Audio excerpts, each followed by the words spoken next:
መጀመሪያው የሐዋርያው የቅዱስ ጳውሎስ መልእክት ወደ ተሰሎንቄ ሰዎች። ሁልጊዜ ደስ ይበላችሁ፣ ያለማቋረጥም ጸልዩ።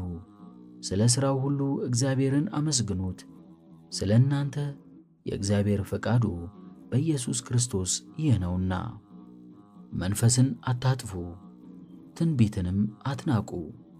ሁሉንም መርምሩ፣ መልካም የሆነውንም ያዙ፣ ከክፉ ሥራ ሁሉ ራቁ።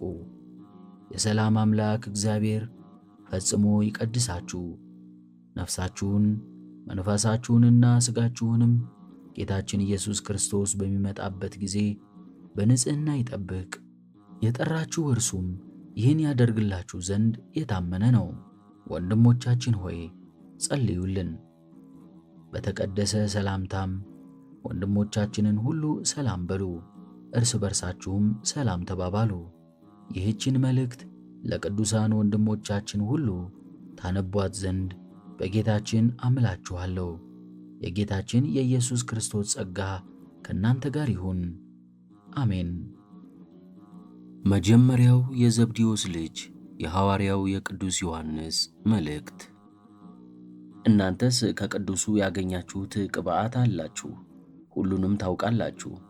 እውነትን የምታውቁ ስለሆናችሁ ውሸትም ሁሉ ከእውነት እንዳልሆነ ስለምታውቁ እንጂ እውነትን እንደማታውቁ አድርጌ አልጽፍላችሁም። ኢየሱስ መሲህ አይደለም ብሎ ከሚክድ በቀር ሐሰተኛ ማን ነው? አብንና ወልድን የሚክድ ሐሳዊ መሲህ ይህ ነው።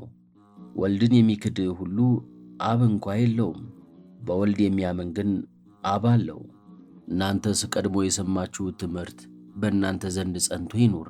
ቀድሞ የሰማችሁትም ትምህርት በእናንተ ዘንድ ካለ እናንተም በአብና በወልድ ትኖራላችሁ።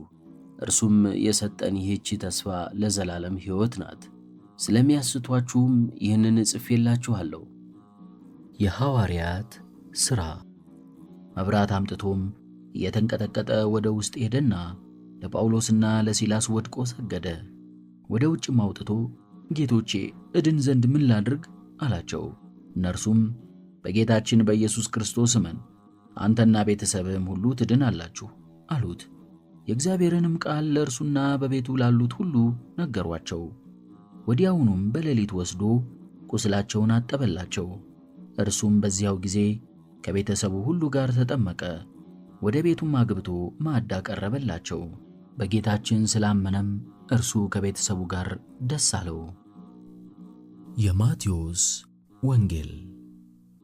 የበግ ለምድ ለብሰው ወደ እናንተ ከሚመጡ ከሐሰተኞች ነቢያት ተጠንቀቁ። በውስጣቸው ግን ነጣቂዎች ተኩላዎች ናቸው። ከፍሬያቸው ታውቋቸዋላችሁ። ከእሾህ ወይን ከአሜኬላም በለስን ይለቀማልን? እንዲሁ መልካም ዛፍ ሁሉ መልካም ፍሬን ያፈራል፣ ክፉ ዛፍም ክፉ ፍሬን ያፈራል።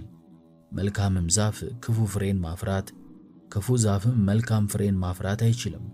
መልካም ፍሬ የማያፈራ ዛፍ ሁሉ ይቆረጣል፣ ወደ እሳትም ይጣላል። እንግዲህ ከፍሬያቸው ታውቋቸዋላችሁ። አትሮኖስ። ቅዱሳት መጻሕፍትን በድምፅ ያንብቡ።